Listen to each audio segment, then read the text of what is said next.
Merci, Monsieur le Président. Ma question s'adresse à Monsieur le Premier ministre Édouard Philippe. Monsieur le Premier ministre, comme vous le savez, la semaine dernière, un mur de parpaing a été érigé devant mon domicile familial.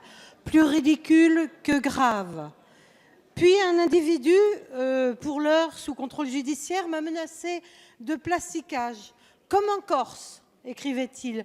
Nous sommes nombreux ici dans cette assemblée à subir ces abus. Je sais que ces faits ne sont pas représentatifs de tous les gilets jaunes.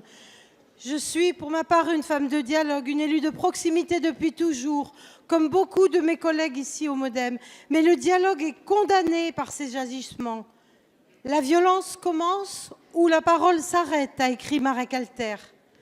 Le dialogue ne pourra exister que dans l'ordre, dans la concertation, dans le calme et dans l'écoute. Et nous souhaitons tous ici mener ce dialogue. Au-delà d'insultes et de parpaings dérisoires, je veux dénoncer les agissements contre notre économie, dévastée, malmenée.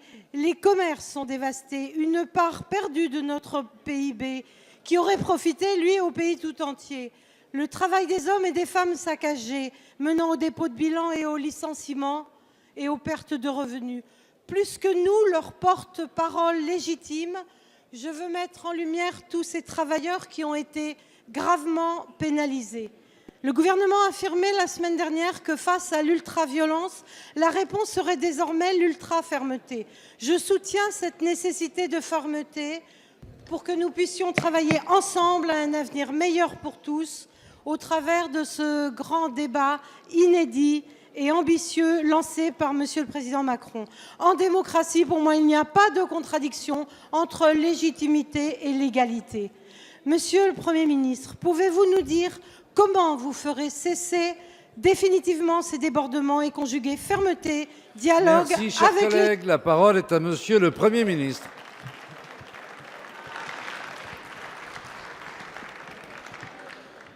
Monsieur le Président, Mesdames et Messieurs les députés, Madame la députée, permettez-moi, avant de répondre à la question que vous venez de poser, de souhaiter à l'ensemble de la représentation nationale des vœux de bonne santé personnelle, de bonne santé politique aussi, de contribution fructueuse à notre vie démocratique. C'est toujours nécessaire et de circonstance en début d'année. Quelque chose me dit, Madame la députée, Mesdames et Messieurs les députés, que ça l'est peut-être plus encore en ce début d'année. La question que vous posez, Madame la députée, prend un sens particulier dans le moment que nous vivons, car au-delà de votre personne, au-delà des menaces dont vous avez fait l'objet, de cette construction de murs, d'un mur de parpaing, pour s'interroger sur les gens qui construisent des murs, au-delà des menaces directes fomentées contre votre personne, au-delà de la cinquantaine, Madame la députée, de parlementaires qui ont été directement visés, soit par des actes assez méprisables, mais peut-être relativement insignifiants. Je pense à des inscriptions placées sur des affiches ou sur des devantures.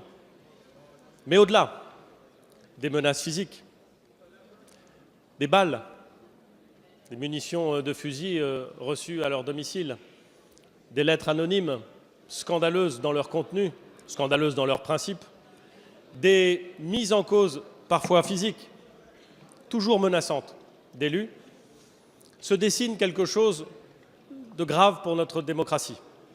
On pourrait sans doute d'ailleurs y ajouter les violences dont ont fait l'objet un certain nombre de forces de l'ordre, les violences dont ont fait l'objet des journalistes, les violences dont ont fait au fond l'objet tous ceux qui, aux yeux d'une petite minorité, mais d'une minorité totalement décomplexée, ceux qui semblent incarner je ne sais quel système, en vérité ceux qui incarnent la représentation élective, la liberté de la presse, avec ses excès et parfois les critiques qu'on peut lui adresser, mais néanmoins des choses qui sont consubstantielles de notre système démocratique. Et c'est la raison pour laquelle, Madame la députée, qu'on ne peut pas prendre ces attaques à la légère.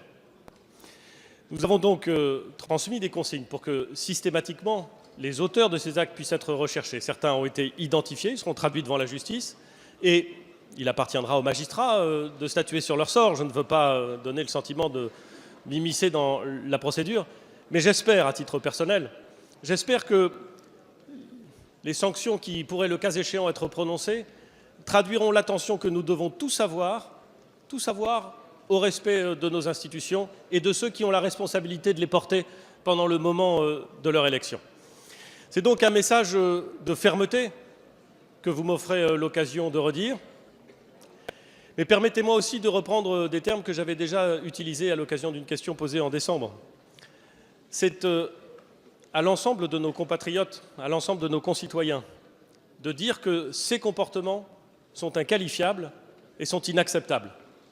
Les forces de l'ordre font leur travail, les magistrats font leur travail, mais on ne peut pas laisser s'installer un dialogue entre des gens qui remettent en cause les institutions et les représentants des forces de l'ordre. Nous devons collectivement, et je parle de nous en tant que citoyens, en tant que concitoyens, nous devons dire que notre démocratie est un bien précieux, que c'est toujours un bien plus fragile que ce qu'on imagine et qu'il faut collectivement le défendre en disant ce qui est inacceptable. Et j'observe, Madame la députée, que la condamnation de ces actes est générale et je m'en réjouis.